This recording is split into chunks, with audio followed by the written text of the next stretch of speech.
Citizens Front Row. Biddle, Dave Biddle, 24/7 Sports. Hi, Ryan. Can you discuss the impact of Justin Fry, just what he's brought to the offense as a whole? The offensive line seems to be playing well, running game seems to be clicking. Just what has Coach Fry brought to the table? A lot of things. I think he has really done a good job of, first off, building camaraderie in that group. As you know, the offensive line has to have chemistry, and I think he's built good relationships there. I think he's built credibility just in his teaching and the way that he teaches. But we're off to a good start there. We still got a long way to go. We still are building, we're growing. There's still a lot of things we need to get better at, a lot of things. But I think you can see that we're targeted, we're playing with an edge, running off the football. And that has had a big impact on our offense and the way that we're trying to strike that balance. But I think his impact has been felt. I know Mayan is in better shape this year, so that's probably one reason he's looking so good. But what's maybe another difference about Mayan this year? I mean, you definitely can see it. Yeah, I mean, he had a really good preseason. I thought he had one of the better preseasons of anybody that was going into the season. And but when you go back, he has had some good games for us. I think he's been probably more consistent, just day in and day out, and taking care of his body because he does run really violently. Fourth row middle, Pat Murphy, 24/7 Sports. Ryan, during the offseason, we talked about Tanner a lot, but I think it was more what he could bring from Oklahoma State to help learn the defense. When you guys looked at him on film, what did you see as a player on the field that maybe we didn't talk about enough in the offseason? We watched film of him, but we also took a lot of recommendations from Jim on that one because he obviously knew him very well. So, the feedback that we got, and certainly we did watch film and saw that he did have some production. And having a veteran guy back there was going to be critically important as we made that transition to the 3 safety system and building a little bit more depth back there and another number. So when you kind of add all those things up, it made sense for us. But it was also about who Tanner is as a person. He really, you don't just walk into this environment here and demand respect. You have to earn it, and he's done that. He did it in a short period of time. Really helped the guys learn the system. And but you can see his ability to make 2 huge plays in the game on Saturday night in a big spot. So his experience, preparation, and hard work's paying off. Third row right, Rob Aller, Columbus Dispatch. Ryan, you're offensive coach. You even call Jim the head coach of the defense, but you still have to know something about defense, and you have to stick your nose in there. What's the percentage of time you spend in a week looking at defense? Are you in those meetings? Just don't want to give the impression that this is like total hands-off. Yeah, well, on Sunday, we come in, meet with the offense, go through the film, and then on Sunday go do the same thing with the defense. And we talk about personnel, we talk about schematics, we talk about what's coming ahead, what we need to get done during the week. And as the week goes on, just have discussions about things that are going on in practice and personnel on the other side, schematics. But I try, because I've been there before, I feel like, when I say something, as the head coach, people usually, overreact. That's just the way it is. Now, Jim has been great. He doesn't do that. Sometimes he allows me to say things and he takes it in and we have a discussion about it. And he's very, very intelligent that way. But at the end of the day, I want him to trust his instincts on things. But I try to be someone to just kind of throw ideas off, looking at it through the offensive side of things. And then obviously just the culture of the team is more where I'm involved with, and with those guys in special teams, and but the schematics and the day-to-day stuff, that's really all him.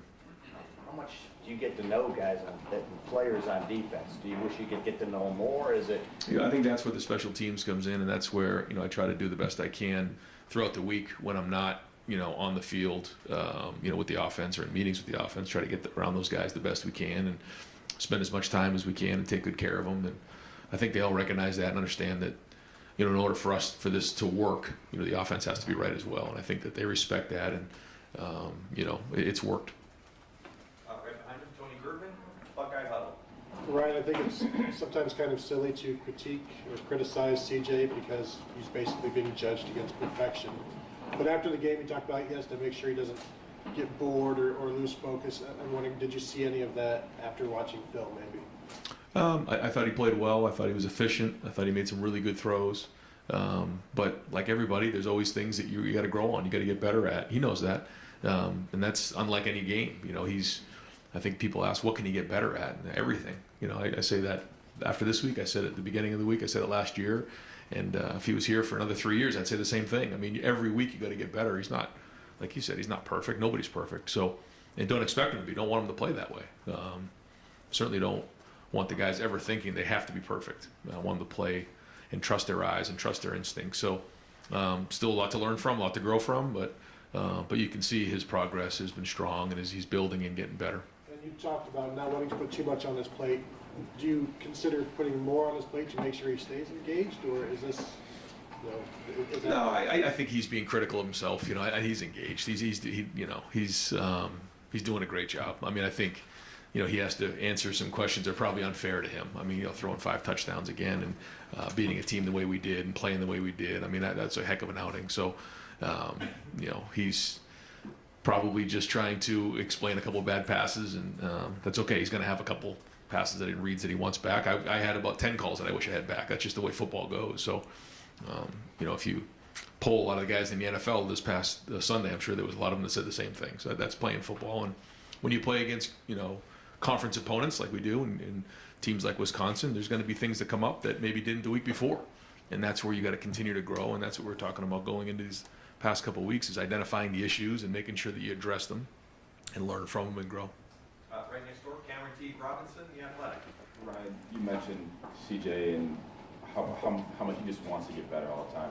From where you saw him against Notre Dame to now, where have you seen the most growth from him in the last 4 weeks? I just think he's gotten a rhythm a little bit with the offense, and again, losing Jackson really got us out of rhythm in that game for sure. And the way the defense was playing, you know, we just decided to, you know, run the football because we felt like we were, and that was okay.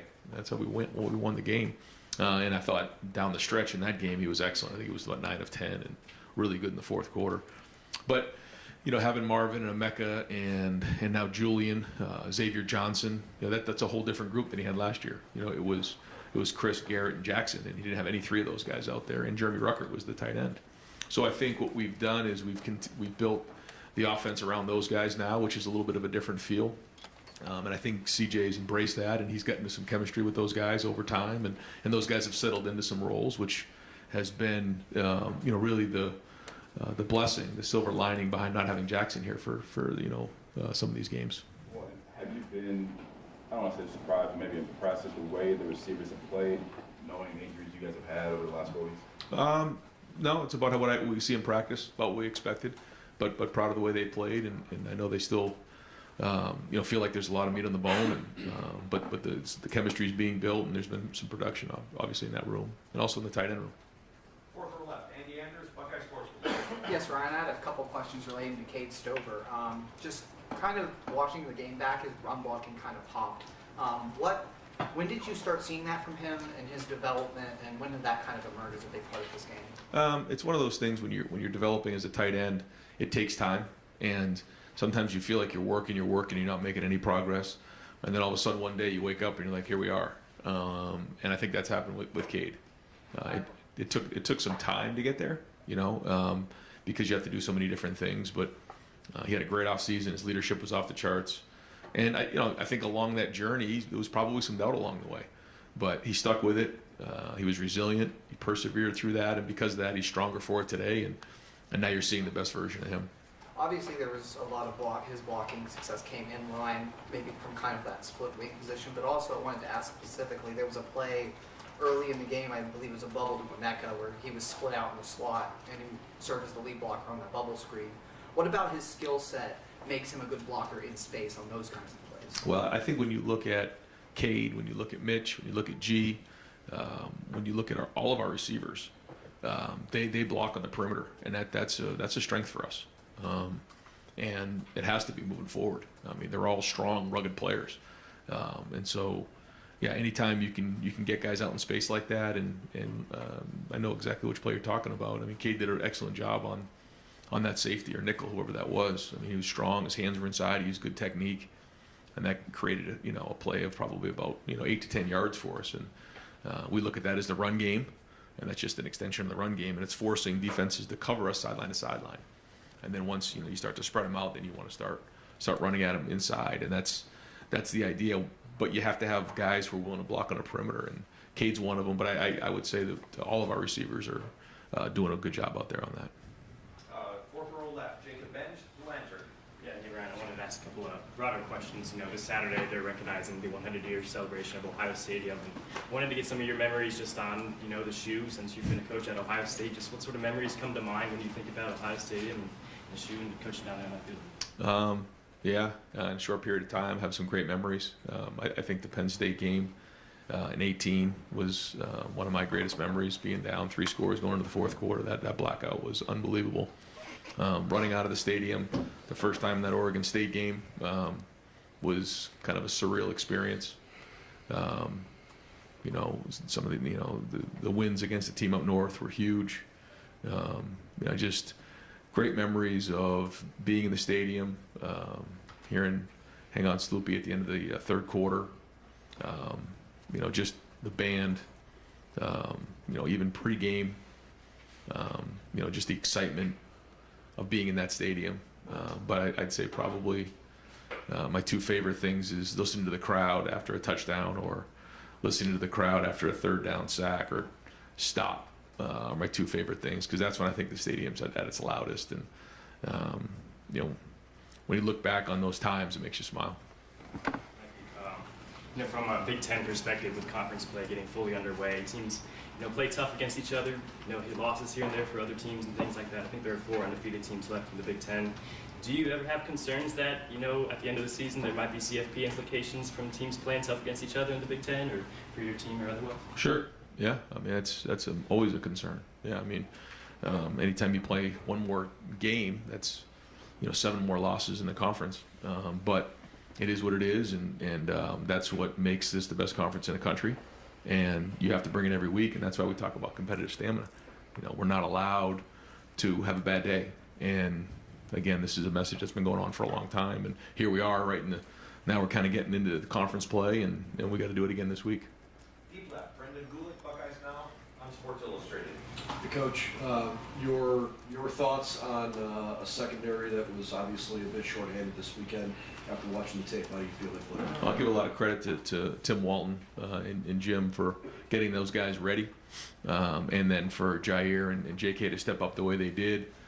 Very proud of them. But I think it goes to show you these guys both practiced all spring, all preseason.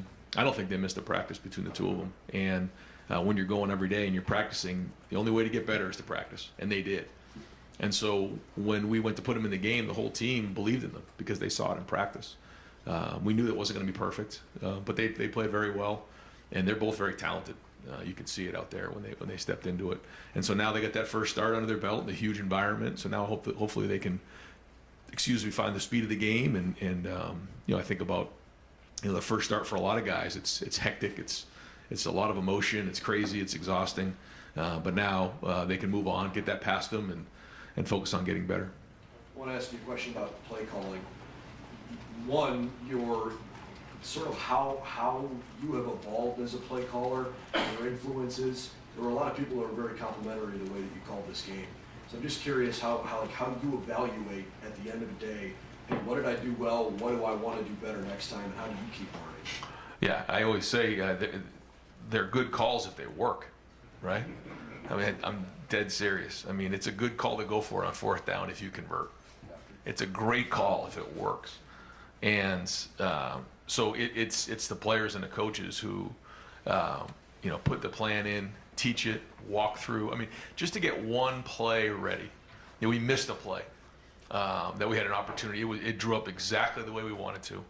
The protection broke down and we didn't hit it.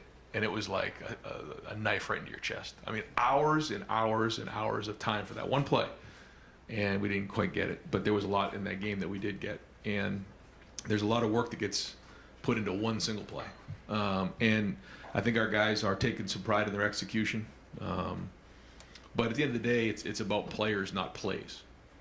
And I think, as coaches, we can start talking about, play calling and this and that. And at the end of the day, get the ball to your best players. And if those plays are working, guess what? They're going to get called again. If it doesn't work, it's probably not going to get called again. And it's as simple as that. And you trust the guys around you. But that's why we talk all the time about how important Tuesday and Wednesday is. you got to put the work in so that you've prepped and you've worked against all the different looks so you can execute on Saturday. Second row left, Stephen Hellway, 24/7 The Sports. same vein, I think when you were up 28-0, you'd run 23 plays and 13 of them had gone for 10 yards or more. What was so special, what was so great about those first 4 series that just 10, 12, 14-yard chunks? And I looked up, you didn't have a third down. The third down conversions were non-existent. Yeah. Oh, we got into a good rhythm early on. We hit a couple of those passes, and that was big. And then we were getting some good movement in the run game. I thought we were targeted pretty well early on, and CJ was making some really good throws. I thought the protection early on was strong, and guys made plays. And so when you have that balance of run and pass, then you can be more and more explosive because they can't gang up in one area. And I think that you're seeing certainly our weapons on the outside, but now you're seeing our weapon with Cade, the running game. So we're going to keep trying to build in those areas so that they can't hopefully take away one thing against us. Then maybe it opens up something else. But it all comes down to execution. And it could be a great play, it can be all designed well, but if we're not executing it at a high level, it doesn't work. And I think to answer your question, it's about the execution, and it was good in that first half for sure. Right next door, Stephen Means, Cleveland.com. A lot of time has been spent over the last couple of years talking about Julian's health for obvious reasons. But now that he's back on the field, what did you guys like about him as a wide receiver coming out of high school, and how much of that have you seen coming? Yeah, first off, his physicality, his work ethic, his ability to get the ball. I think you can see what you didn't, really notice probably, or maybe you have to go back and watch is just how physical he is in a run game. So that's a huge advantage for us in the run game that probably not a lot of people are talking about. Cracking safeties and going down and being physical, where in the run game typically there's somebody extra coming down in the box. We know that. We've talked about this for years. Well, if you have a wide receiver like Julian, like a Mecca, like Mar, like X, like some of these guys who are going in and making blocks on those safeties, well, now we can get the ball to the corner, and that makes a big difference. So that part's big. But then even in the pass game, you can see how physical he was on a couple of those runs after he caught the ball, in particular the touchdown. Just strong and powerful. And you have to understand what kind of a receiver you are. And because of his strength, he's a mismatch for a lot of DBs.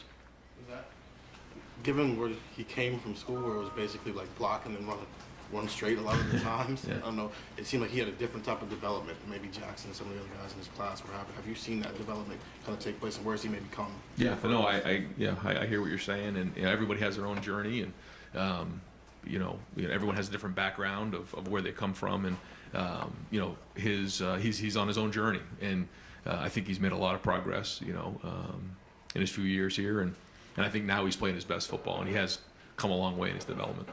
Right behind him, Dan Hope, left forward. Ryan, with Jackson, it's not playing against Toledo or playing against Toledo, not playing against Wisconsin. When you're making that decision, how much of that's you? How much of that's Jackson? How much of that's the medical staff? Yeah, it's the medical staff in Jackson. We always refer to the trainers and to the doctors, and then get the feedback from the player, and we try to do the best we can to keep him as safe as we can in those moments, and we'll continue to do that. When you look back now, is there regret playing him against Toledo? No. I mean, you got to just trust in what you see in your evaluations, and then go from there. What do you feel like is kind of the timetable for him now? Do you have to be even more cautious after he did have a setback?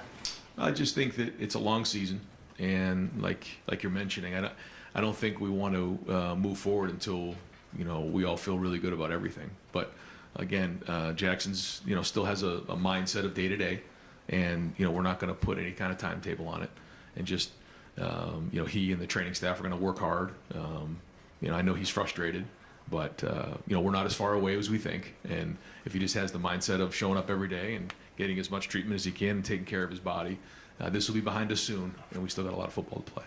Front row middle, Joey Kaufman, Columbus Dispatch. Ryan, I wanted to ask about your success in the red zone this year. You're finishing drives this year more often with touchdowns than last year. What do you think's the reason behind that? What do you kind of Well, I think we've run the ball well down there. We've been efficient, but then I think CJ's throwing and catching and the receivers have been pretty good. I mean, you think about the Toledo game and some of those catches that Marvin made and tiptoeing on the sideline in the back of the end zone, the one that Julian caught in the end zone, and then even the one that he threw to Emeka there. I mean, those were tight windows. But that's playing quarterback at a high level in a red zone. Nobody's open. Maybe Cade was on that one, but that's rare. I think that the protection's been good. I think the quarterback play has been excellent, and we're running the ball. How much of a challenge is that for a young quarterback last year? Just when the red zone, everything gets smaller, Tighter, having yeah. to deal with that. Oh yeah, that's a big part of it. Third down, red zone, for a quarterback, that's where you make your money, and we've worked hard on that. We spent a lot of time on that during the preseason, so we're gonna have to continue to do that. It only takes one bad day and you're out of whack. So we're gonna stay hungry and make sure we're doing a great job down there. In addition to CJ, does some of the other stuff too, like the eye formation stuff, just some of that stuff help? I hope so. Yeah, I hope so. We're trying to be diverse and do different things so that teams can't gang up on what we're up to. I think at the end of the day, it's execution, but hopefully some of the different looks are giving us a little advantage. Austin Ward, Rivals, 97.1 The Fan. And you said after week one, you didn't really buy into the coaching cliche of the jump from week one to week two. Are there other coaching mantras that are commonly accepted wisdom that you think are nonsense? Probably, yeah. Yeah, I think sometimes coaches talk too much. Is there anything that you can think of that you think a lot of your peers believe that you don't think is true about college football? Nothing strikes me offhand. I'd probably have to think about it. I don't know. I just know that, at the end of the day, we all do a lot of talking, and it's about hard work. It's about the players. And coaching is still about teaching. It's about counseling. It's about, relationships with players. And we all want to win, but we got into coaching for the right reasons, and that's to have an impact on young men. And we can't lose touch with that with everything that goes on today in college football, for sure. Teaching and counseling, and Dan asked about Jackson. This month hasn't gone the way he envisioned, and he's not through the process yet. What is it like for you and Coach Hart, I guess, to manage that, help him get through? How's he been handling that part of it? Yeah, he's been okay. He hasn't been great. He's struggling. He wants to play. He's one of the more competitive players I've been around before. But it rarely does it go the way you expect it to go. That's just life in general. So life's going to throw adversity our way, and we control the response. There's just so many things in our life that we're not going to be able to understand. And so these are great opportunities for us to help them deal with that down the road.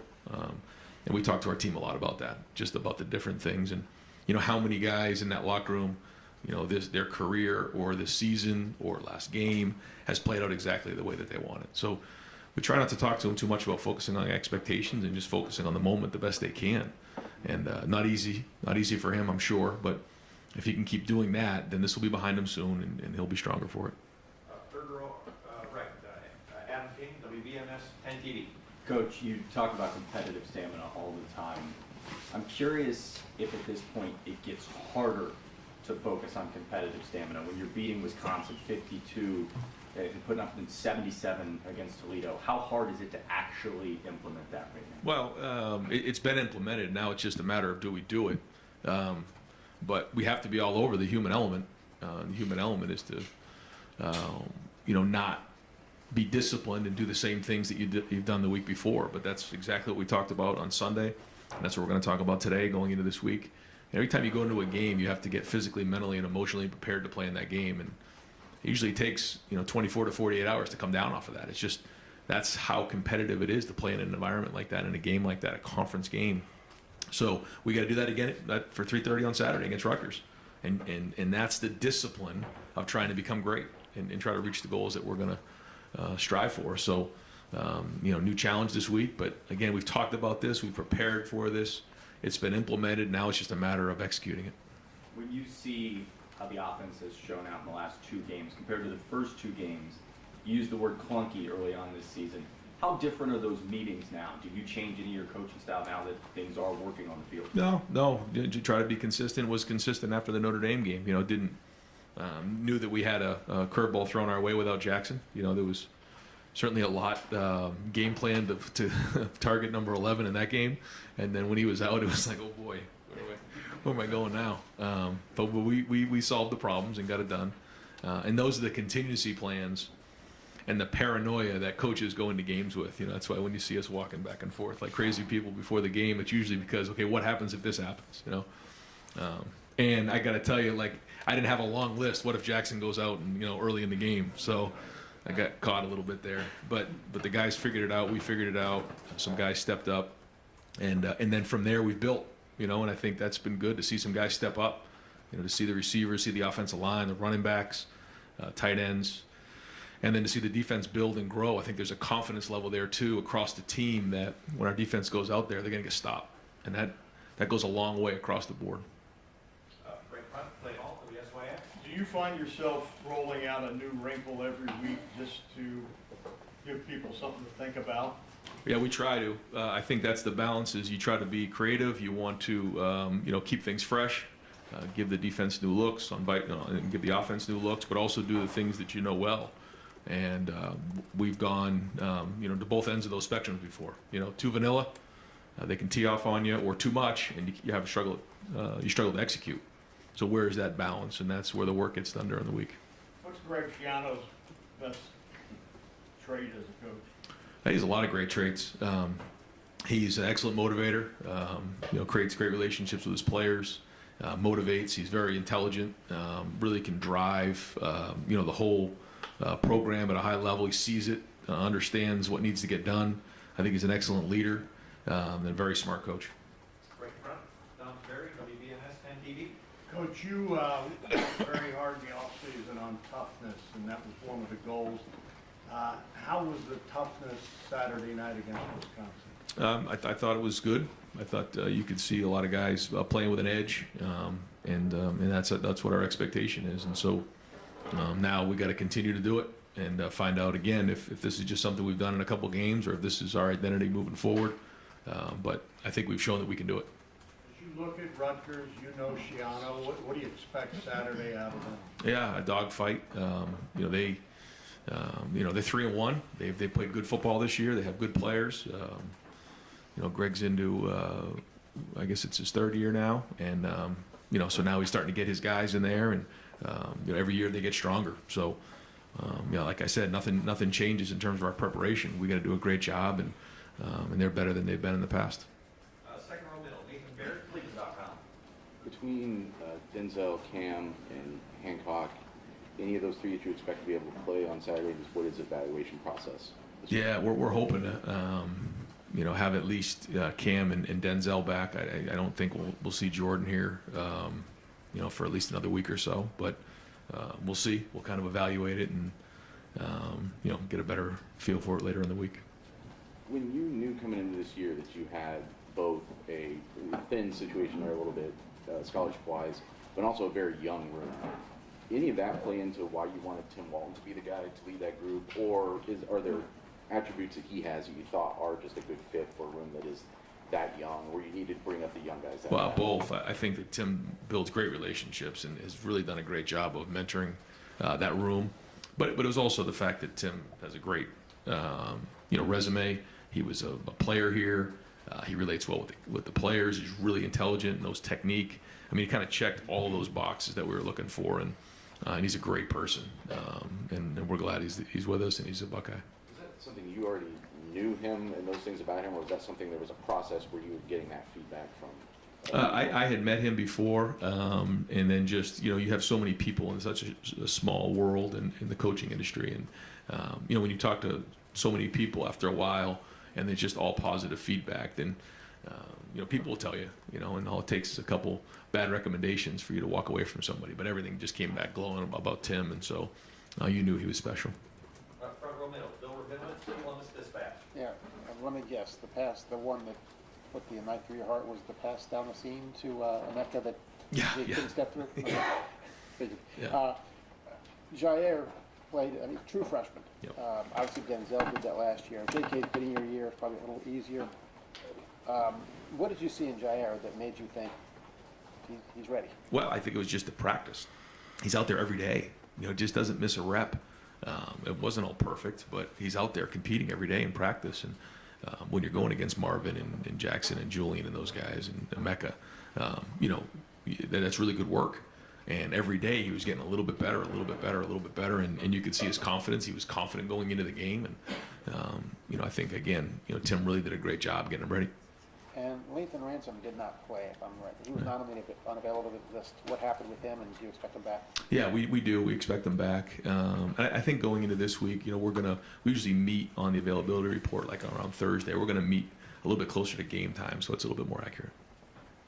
Over to second row right, Bill Landis, The Athletic. Ryan, you talked before about how it's okay.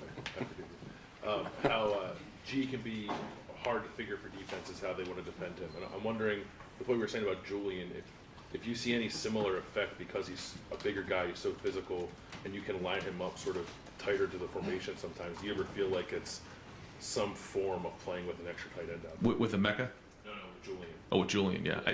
I feel like that with both of those guys. Yeah, anytime you can get a mismatch, however you get it, and their physicality is really showing out.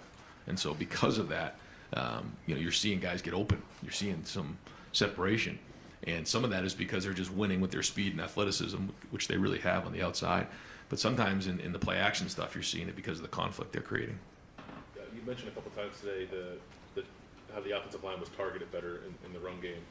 And we talked about that through the offseason. I think we wondered, well, what will you change schematically? Will you be more physical? How much of it was just your tracks being better and being able to identify those kind of things better? I think it's all the above, but I think it's also the accountability of the guys up front, and but it's also the running backs, it's tight ends, it's everybody involved, and but I do think right now that they're coming off the ball better and they're targeting than they were at the beginning of the season. Each week they get a little bit better, so we'll keep growing. And you've been able to get Kyle McCord into the game a couple times, but he's only thrown a handful of passes. Yeah. What's your balance between wanting to get him work, give him the full playbook, and just sort of run the clock out? Yeah, that's the balance. You try to you want to get him those reps, but also when the game gets a certain way, you don't want to try to I guess upstage somebody. I just try to be sensitive to that in those moments. But at the same time, you like to get them reps, and so we've tried to create a few short passes for them, and even the bootleg pass that was kind of supposed to be in the flat, and kind of in the Toledo game, he snuck out the back end, and Kyle's just playing. It was a good read and a good throw, and it worked out. But late in the game like that, we try to respect what's going on, respect the game. Do you ever sense Kyle gets frustrated when he's out there just kind of catching it and handing it off? Probably, yeah. He's competitive. He wants to do it, and he'll have his opportunity. Time for a couple more. Spencer Holbrook, Letterman Row. Ryan, a lot of it takes maybe like 3 or 4 games on the defensive line, but Teron Vincent's a guy who kind of pops when you watch him on the film. Did you see that this offseason? And is it just a matter of him being healthy? Is it being a year older? What is it about Teron that's making him play so well right now? Yeah, I thought he played really well in this game. He ate up a lot of double teams. He was efficient, graded out a champion. And so, that's a big step for him because we need him to be strong inside. And with he and Mike in there together, they're powerful. And if we want to get to where we need to be, the D-line's got to be the strength of our defense. I think it has been so far, but Teron probably played one of his better games on Saturday. You watch every game back however many times you need to, but are you even surprised sometimes when you see Tommy making the plays that he's made? It seems like he's just on a different level right now. Well, he's seeing it. He's playing fast. Like you said, he's downhill. He's diagnosing plays, and he's the leader of our defense. And final questions, front row right, Tim May on 3, Letterman Row. Well, thank you very much, Jair. Back to Julian Fleming. What was that moment in preseason? I know you talked about that scrimmage where he put basically his shoulder back in or whatever, went back in there and caught 2 touchdowns. But in the game settings, et cetera, when did he definitely in your brain just click off accountable? This guy, you can throw the ball to this guy. You understand what I'm saying? Because I would think there's some reluctance till a guy proves it. But and go ahead. Yeah, well, I just think we practice so much, and football is such a unique game that way. Every other game, every other sport, you're always playing the game. Here, you practice, and you just see things in practice, and you just see trends, and it's just a matter of time before we say sink to the level of your training in practice. But if you're doing it in practice every day against some of the talent we have on our team, then it's going to show up in the game. And so we believed in him, and we continue to believe in him, and now you're seeing what we see in practice. And just a quickie follow on that. what's your highlight of him? Is it that catch he made on the sideline there against Toledo in the I like the one he caught where he ran a couple guys over to finish it off. I mean, just the toughness and the physicality. You know, he had a really good offseason with Mick in the weight room, and you could see it pay off right there. That was going to be my choice number 2. I can beat you to it. Yeah, exactly. And last thing, Mitch Rossi, what does it just do, you know, for you guys schematically when you do give him that little inside handoff, when you do give him that dive, whatever? I mean, that's something y'all have rarely ever done, you know. And I don't know, just what does it do for you knowing you've got that now and you have that threat to show the defense? You understand what I'm saying? Oh, yeah. You know, we kind of recognized it towards the end of last year, but hadn't really put a lot into it. And then as we went into the Utah game and the Rose Bowl, you could see we started to use Mitch a little bit, and then had a long conversation with him in the offseason about this very thing that you're talking about. And we see some things in Mitch that really can help us. And you're starting to see it, you know. You're starting to see what he can do, and it's a weapon for us. And as we go, especially situationally, it's going to be very, very important for us. And you know, like the touchdown that we had, the handoff that he had, like those are third down conversions. Those are big plays for us to keep drives going. So you know, he's worked really hard, and he has some versatility. So he's a weapon for us. Smart question, but why are y'all reluctant to call somebody a fullback? I mean, you can call him whatever you want. I don't care. You guys don't listen. Yeah. I don't know. I guess because it's been a while since we've had one. Yeah. Thank you. Yeah. Thank you. All right. Thanks.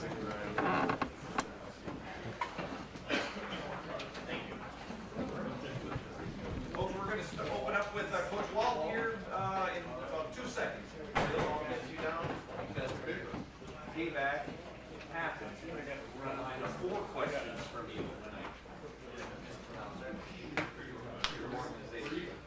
Yeah.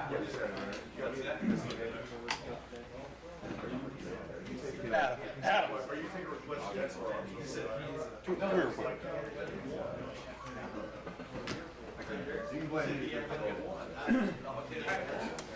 Thanks, Coach. All right, folks, we'll open up front row middle. Dave Middle, 24/7 Sports. Hi, Tim. The coach said you're expected to get some of your corners back this week. That's got to feel good. Can you get into that a little bit, trying to get healthy there at that position? Yeah, you know, we just got to wait and see toward the end of the week how those guys feeling, and hopefully we get them back. It would be good to be at full strength with them, but we try to get the other guys ready because we won't know that till probably toward the end of the week. I know the plan was not just to have 6 scholarship corners, but you know that's reality. Circumstances happen. Just how big of a concern is that for you on having, you know, 6 scholarship corners on the roster? No, you know, you deal with the situation as it is. You know, that's why we try to have everybody ready. You know, because when your numbers call, you got to be ready to perform. So we try to develop all the guys and make sure everybody's on the roster is ready to go because that's the part you can't control. So you try to control the controllables. Right behind him, Nathan Baird, Cleveland.com. Because of the small numbers that you had out there this year, and it's a young room anyway, I guess, but did that increase the urgency to get Jair and I guess Ryan Turner too ready to contribute early this season? We just kind of go about that plan anyway. You know, we try to, because we know, you know, over the course of time, you know, things happen. So we always try to prepare for the unexpected, man. By when you're in the room, we try to treat every guy as you're developing and preparing like you're going to play. That may not always happen, but we go through that process of preparing that way so when you get the time, you're ready for it. And we can't do that week. You know what I mean? That has to start weeks before that opportunity presents itself to you. So we kind of go in with that plan from the start. As of the start of camp, how big of a role were you expecting Jordan Hancock to be playing right now, and how much of a kind of a hole is that leaving in your plan? Yeah, I mean, we had big expectations for him, you know, but again, like you said, you can't control those things, so that injury showed up, and then we had to go on to the next step, and that's why we try to really emphasize everybody in the room has to be ready, because it can change in a heartbeat, you know what I mean, and we're still going to kick off on Saturday, so we have to take that approach all the time. So, you know, those things that mature, developmental, being a pro type approach is what we have to take because of the fact you can't control things that happen on a day-to-day basis. So we try to make sure those guys are always ready to go. 4th row middle, Pat Murphy, 24/7 Sports. I know that Tanner's not technically in the cornerback room, but he has a lot of those traits. I'm just curious, and working with him, what you've seen from him. He was a guy that this offseason we heard a lot about his knowledge of the defense because he came from Oklahoma State. And now I think we're seeing what he can do on the field. So what have you guys seen in practice from Tanner? Smart. Yeah, like you said, he has position flexibility. He's smart. He understands the defense, so the communication part with him is big, though that helps a lot with the corner because that's kind of a corner skill set a little bit. The same with Cam Martinez. Those guys kind of interchangeable, flexible a little bit with that. But his knowledge and his communication and his veteran leadership, that helps the younger guys come along. And when a guy gets an interception, regardless of how it happens, do you see that just boost their play? I mean, I know that that's not the biggest thing, but it's a game-changing type of play. Does that change things with a guy? Yeah, well, it is a big thing on the back end. Like I said, the ultimate goal is to get the football back. You know what I mean? So, and to intercept the ball. When the ball is in the air, the goal is for us to intercept the ball and come down with the ball. They're throwing it. For us, going to try to act like the receiver in that standpoint. So those momentum shifts and those plays like that really try to inspire. And hopefully it feeds us to try to go get more of them. You know what I mean? And try to get a flurry of these things coming so we can get a lot of interceptions in the next few weeks and kind of get a little spurt of it going. Fifth row left, Mark Snyder, Press Pros. Yeah, Tim Ryan said that Brown and Johnson were ready to play, and he wasn't surprised by what they did because of what they did in practice. But everybody's got that first extended time when you're practicing or playing in a game. How do they change now when under the lights, Wisconsin, national TV? How do they change going forward mentally and confidence-wise?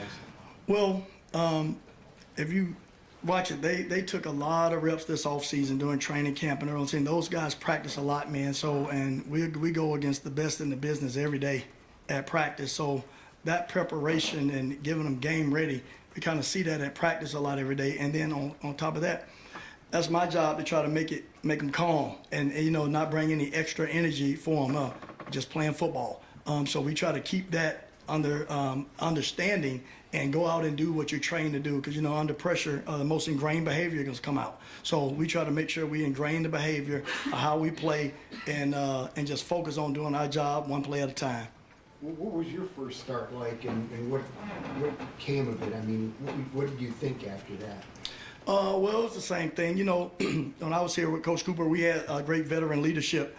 So same thing. Guys took me under their wing and helped me, and that calmness of playing with guys really made it. I had Vinnie Clark and older guys, that Bo Pelini. A lot of guys there that helped me when I was younger to approach the game, simplify the game for me, help with the communication, so you could calm those nerves a little bit on game day. Who was it against? I can't remember. I can't remember. Third row left, Dan Hope, 11 Warriors. Tim, just what is your overall evaluation of how Jair performed in that first game as a true freshman?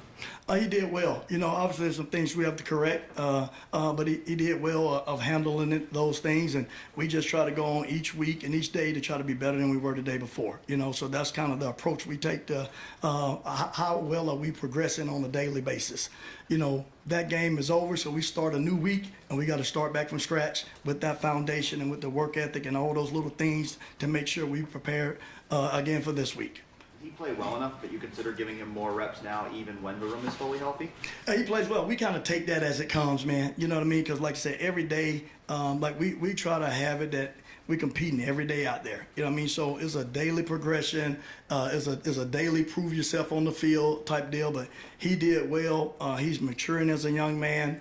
He puts a lot of great effort into it, man. Him and JK, they both do a great job of coming in, getting extra work, trying to prepare yourself. You got to do all of that. Really starts at the beginning of the week, so we try to make it as hard as we can the first few days of practice at the beginning of the week, so it can calm them down toward the end of the week. But he's putting all the effort in and the extra time in that you need to try to have yourself ready. Right in front of him, Stephen Means, Cleveland.com. Obviously, the silver lining of some of these injuries is, I guess if you want to call it that, JK's gotten a lot of reps these first 4 weeks of the season, and from the way Knowles talked about him, it's kind of a we'll see thing when we talked to him in fall camp about him. Just kind of give an honest assessment of where he's kind of improved over the last 4 weeks and how he's played in those reps. He's doing as well. Again, if you look at it, he and Jair probably have taken the most reps of all the guys from the beginning of camp to now. So over a period of time, those reps help you grow. You know, you learn and you keep progressing.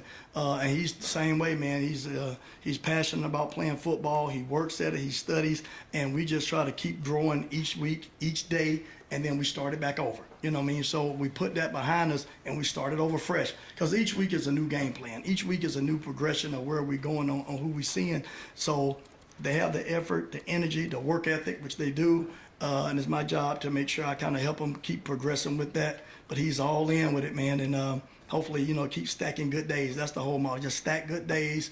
And then at the end, it should hopefully play out like we like it. And Denzel, pre-injury, wasn't necessarily having the best start to his second year here. I mean, how have you maybe been coaching him through some of those mistakes and some of those things he's had? A day at a time, man. You know what I mean? Like you have to have amnesia out there because things happen. You know, you can't worry and dwell on things out there because each week is a different challenge. So he's been doing a good job of putting it behind him, go to the next play, move on to the next game, and keep progressing. It was a long season. You know, we're going to need all these guys coming down the stretch. So that's why we try to prepare everybody, man, and have everybody ready to go because we got to be able to control the things that we can control and keep getting better every day and working on the mental mindset and toughness of being able to move on from the next play, good or bad.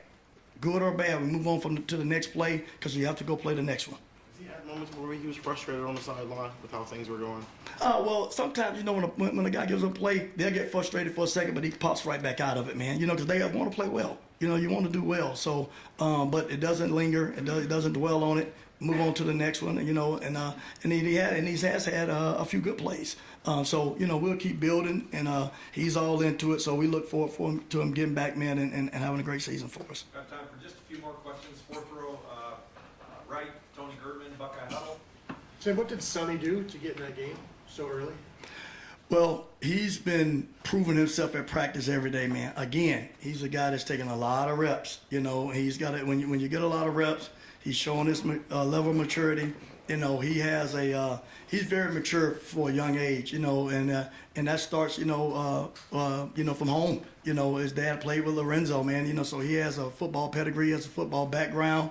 I played with Lorenzo, so he's used to being in tough situations. He's been well groomed there. You know, Coach Eliano's done a great job with preparing him, gets him ready, man, and he's really serious about it. So he's mature for it, for his age with that, and takes it real serious. So he's progressing. He's a big kid, they're strong, man. So we're just looking for more and more out of him each week. But he's showing he can handle it, and he takes football very serious. Are you surprised? He should be a high school senior. He's in the box against Wisconsin. Yeah, that's what I'm saying, man. But, you know, like I said, it started where, you know, his dad did a great job with that, man. So, and then Coach Eliano has really hit him hard with studying and preparing, and, you know, and just trying to be ready for it. Because, like you said, didn't know when that number is going to be called, man. So you have to be ready for it. So that's the approach we try to take in the room with all the guys. And hopefully he keeps progressing, and we look for great things from him in the future. Right next door, Cameron T. Robinson, The Athletic.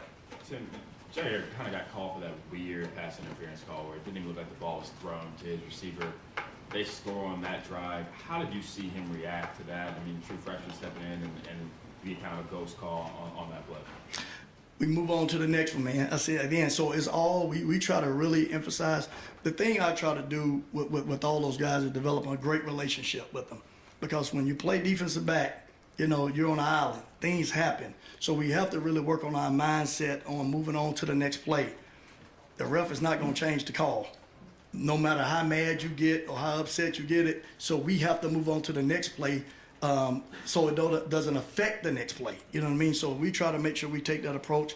And I try to have that, you know, if I'm not worried about it, don't you worry about it. So we can't really, you know, dwell on it. So it happened. Let's go play the next one, because the next goal is to stop them.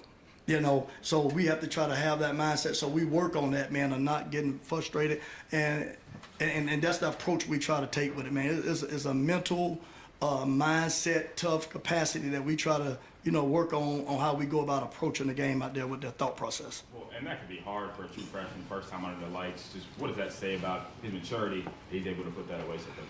No, it's really good. It's really good with it. But like I said, we try to work on it at practice. We try to work on things. So even at practice, when things happen, you know, we try to, how we respond to things is a big part of how things happen out there. And, you know, that's even when you hit a stretch of things going good. You know, you can have a stretch of things going good and you relax a little bit and get confident. They hit you with one. You know, so we have to go to the next play regardless of the outcome of that play. It's one play at a time, and we truly try to go by that. Now, we may at times try to correct it in that moment.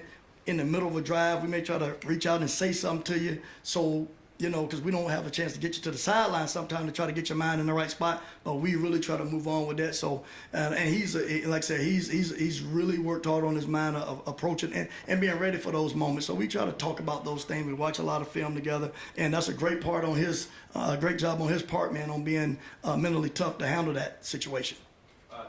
Deep at the wall, Jeremy Birmingham, rivals. Tim, after 15 years in the NFL, and coming back to college football, you walk into a cornerback room that has 6 guys, 5 of which are first or second year players. So you go from coaching grown men to teenagers in a lot of cases. How is that a challenge that you like, or has that made this first year more difficult than you anticipated? I mean, coming back to college, how has that been? No, I like the challenge because my calling is the development of young men. You know what I mean? So it's fun to me. First of all, I get a chance to come back to my alma mater where I played football at. So that's like great for me. You know, that's heaven to be back under the grounds where I played on. So I know the history, I know the tradition, and I know what comes with that. And the fact that you get to work with young men who have a passion to play at a high level and you can be a part of their development is great for me. You know what I mean? So I look forward to the challenge. I embrace it. And we have a lot of great guys that love football, are passionate about growing and learning. I know that starts with relationships. So I try to build great relationships with these guys. We work on football, and then I try to use, you know, some of the things that I know about the game to try to help them see the game through a different light and try to expedite their learning curve. And then, and it's been good with them. But it all starts with the relationship with them. You know, spending a lot of time with them on the mental approach to the game, on trying to understand the things that happen, and it really helps us a lot at practice. Because like I said, man, we see an outstanding quarterback, a great quarterback, and we have great receivers that we face. So that challenge for us hopefully keeps building us to better us for Saturdays, and we take it all serious. And those guys have been doing a great job, but it's been fun on working on their development. For someone like Jair, who you didn't have a relationship in the recruiting process, he's on campus when you got the job here, essentially. Was it a surprise to you how mentally tough he is, or do you know much about the things that he's dealt with, you know, in recruiting and in his life before that? Yeah, so, you know, I found out early because, you know, like I said, I think the key to everything is relationship and communication. So, you know, the day I got on campus, the first thing I did is reach out to all those guys and start the development right then. You know what I mean? So in January, we started those relationships. First about you as a young man and about life. And then the football part would take care of itself. But I got to get to know them.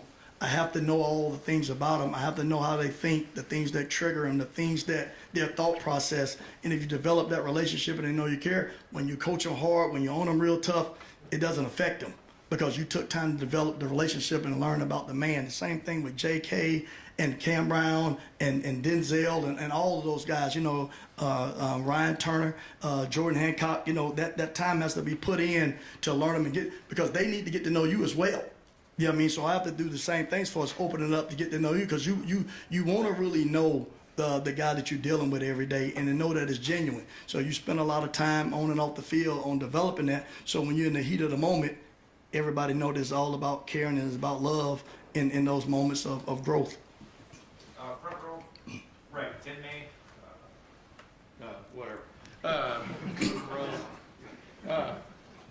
Tim, basically when you came back, what is the biggest thing that's changed about the college game from when you played it that you had to sort of like maybe mentally adjust to coach it? Well, football is football. It's you know, obviously now things have changed with, you know, the athletes now are bigger, faster, stronger, man, you know, taking care of their body development is a lot different. And then, you know, the other outside piece of it, you know what I mean? Now, you know, you have the NILs and you have the social media, and you have all those other things that come back that you try to pull guys in to keep it about football with the distractions now, and those things play a bigger part in it. So you just try to hone in, develop a relationship, and make sure they can focus on the main thing, which is their academics and football and taking care of their body and their family and faith. So you try to keep it in that structure, because now it can get all over the place with some of that stuff. And like I said, we got great kids, man, and these guys really work at it. But that's the the biggest difference of stuff, and that's a year-round process with things now. Obviously the recruiting part has changed because it's year-round all the time with stuff, with the different signing periods and stuff now. So that was all different from when I was in college last, or even when I played. And two other quickies. Who's first on the list of the guys you can grab from maybe the safety room if you need them? Because obviously y'all were almost down to bare bones this past weekend. Well, like we said before, we have Cam Martinez, that he's flexible. We have Tanner, guys like that. That nickel position, those guys can be flexible there. So those will be guys that have the possibility, if things happen, to move it around. And we try to, like I said, me and Pierre, we try to do a great job, man, of dual teaching and teaching guys things so that when it happens, you can be ready for any circumstance with that. But those would be the two guys. And one quick, just to play just for halftime.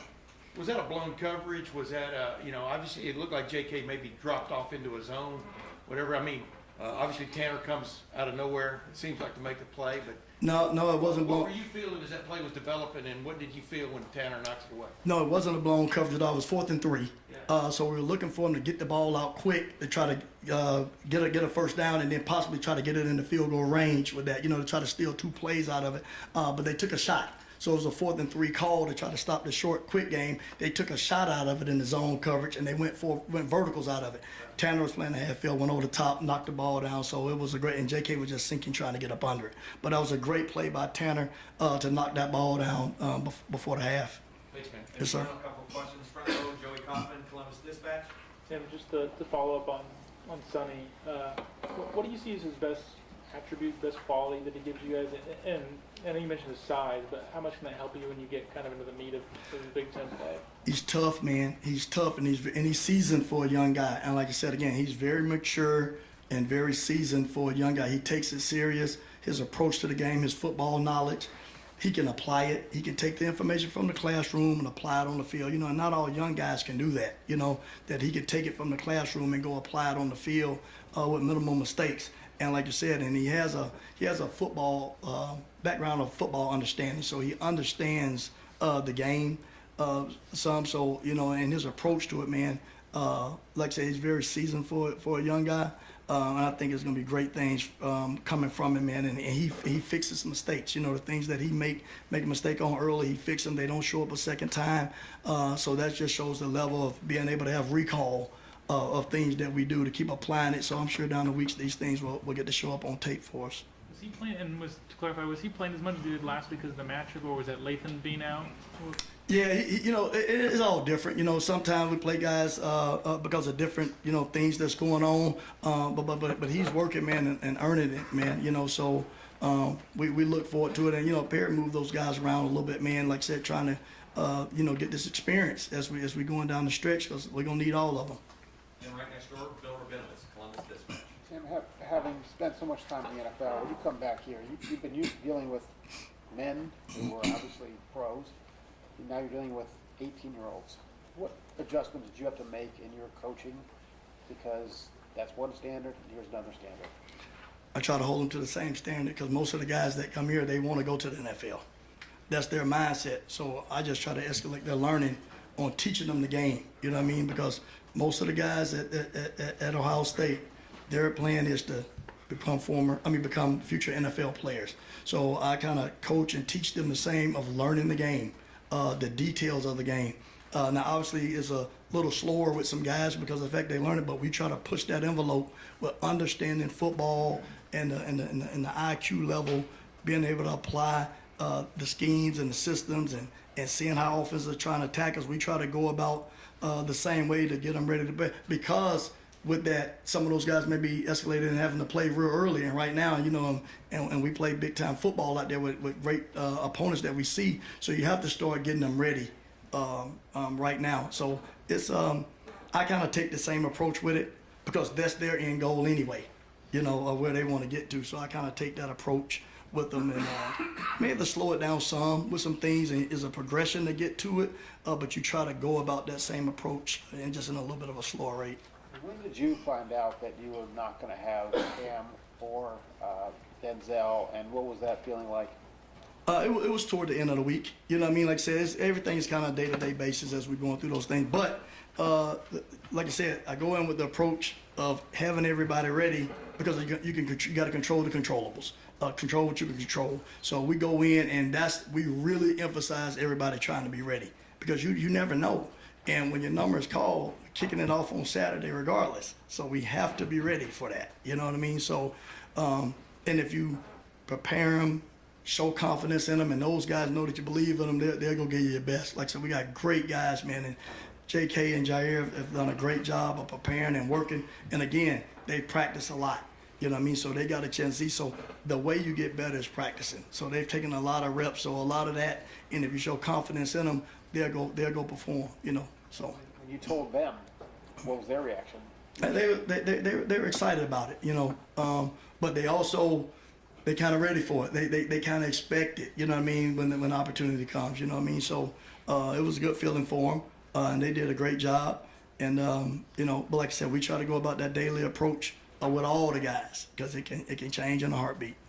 Coach, thank you very much. Thank you. Appreciate it.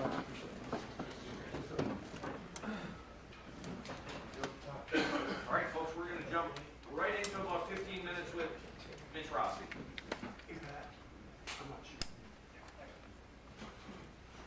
I will. Thanks, buddy. All right, yes, sir. All right, we'll open up Nathan Baird, second row middle, Cleveland.com. Mitch, this tight end room always seems to have like a very kind of like, you know, blue collar mentality to it. Receiver maybe a little bit more of a glamour position. What sort of mindset change did you see in G. Scott as he had to transition between those two rooms and maybe take on more of that blue collar identity? Yeah, that's a good question. It'd be funny for you to ask G about that too, because he talks about that with me sometimes about how, you know, when we watch film of other tight ends and kind of the standard we hold ourselves to. And I think it started with Luke, Jake, Ruck, and kind of has passed down to us. And we just take pride in our toughness. Obviously, Cade's that type of guy too. So I think it's just the culture of the room. And G's really done a great job of embodying that and taking pride in his blocking and everything that goes into the job. So it's been a good transition for him. When did you kind of see a change in him? Maybe the most important kind of change to get him? You know, I think it's just it's a developmental position, so it takes time to, you know, kind of figure out how to position your body for those difficult jobs, all the different things you have to do. Because, you know, coming from a wide receiver and, you know, a tight end, you got a pass pro, a 9 technique defensive end like Zach Harrison, blocking space, Ronnie Hickman, get open against, you know, safeties and everything. So it's just a developmental position, and he's been bought in the whole time, you know, and just steadily coming along. Front row right, Austin Ward, Rivals, 97.1 The Fan. Mitch, is that shirt for sale somewhere? It might be. If you like it, I'll get one to you. Yeah.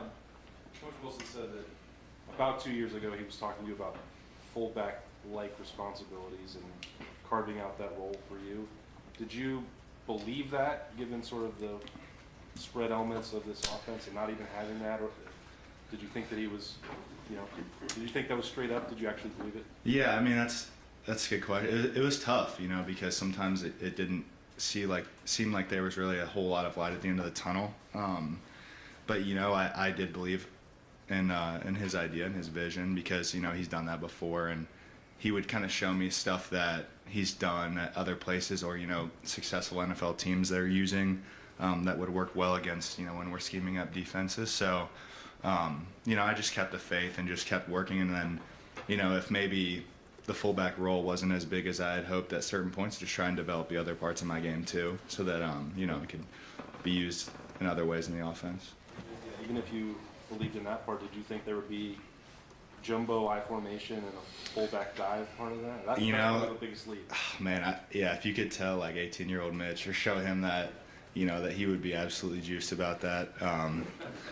That's pretty awesome. I think it's just a testament to a lot of work that I've done, and you know, coaches having faith in me, and you know, calling it in the game, and you know, it's been awesome.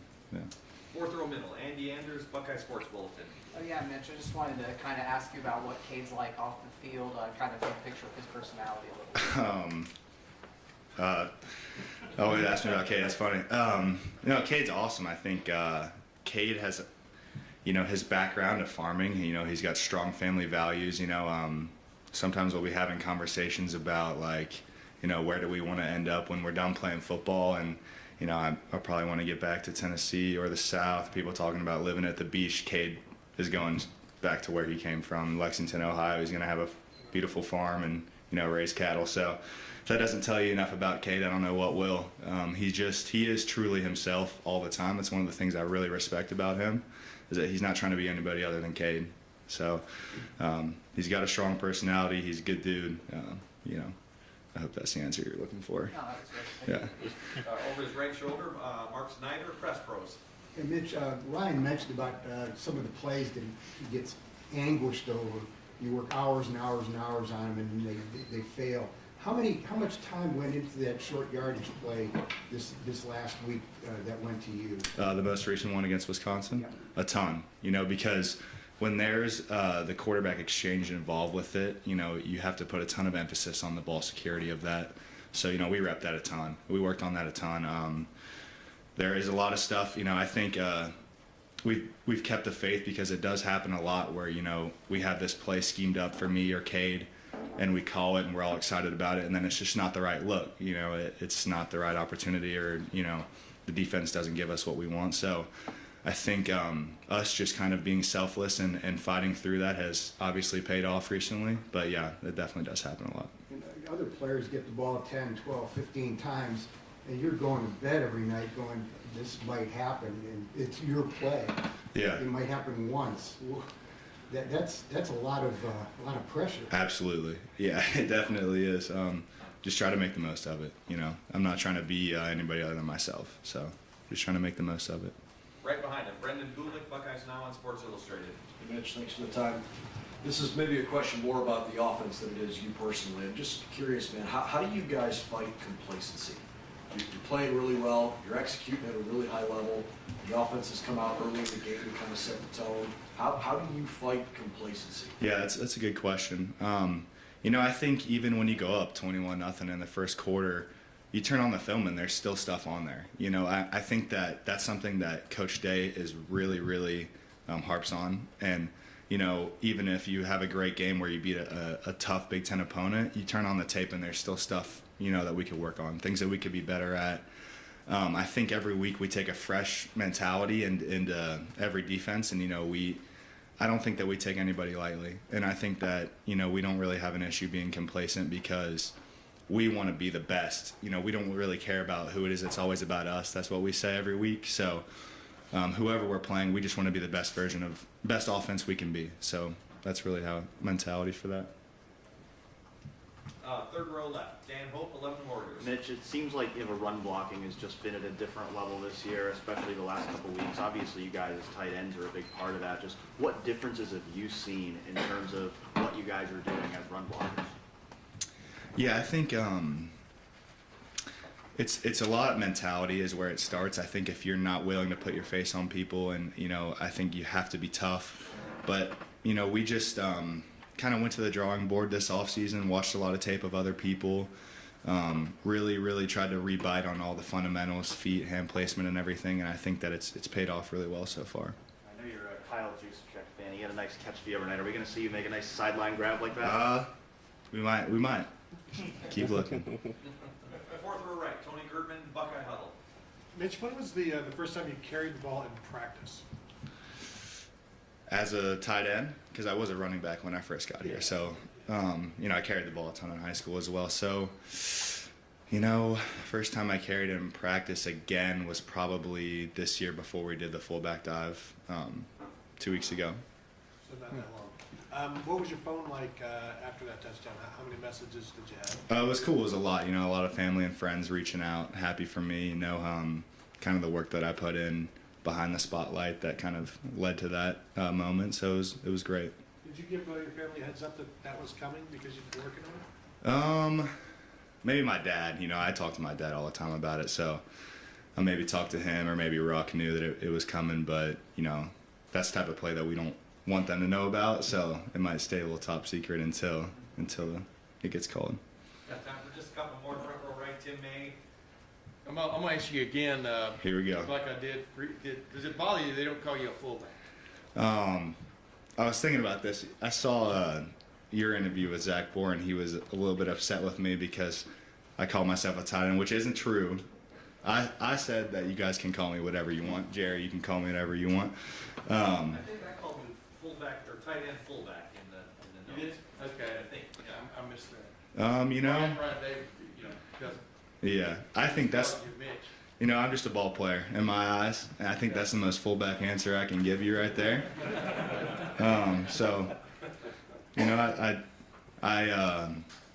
I like the mentality of fullback play. I think that I'm embodying that on the field, so whatever you want to call me works for me. Yeah. What is that? What is that mental? You've been a tight end a little bit too. Obviously. What is that mental adjustment to play fullback? I mean, explain to people. Yeah, I mean, what that, because obviously you might even get the ball occasionally. Yeah, it's not huge, but I think something that allows me to be successful at the position is that, some of it is very instinctual. So when you're, sorting through like an ISO play like that, you kind of have to rely on my old running back instinct. So that's something that I've been luckily been able to tap into to help me be successful. So, and I think it's just, we play that way at tight end, and I hope to play that way at fullback, just tough, hard-nosed, trying to, bully somebody. And 2 hands on the ball at all times. I mean, when you get, what's that? Think about it. We got a lot of people that the ball could go to, a lot of extremely talented people. So if you fumble, it might not come back to you. So I'm holding on to that thing tight. Thanks, man. Yeah. Right next door, Joey Kaufman, Columbus Dispatch.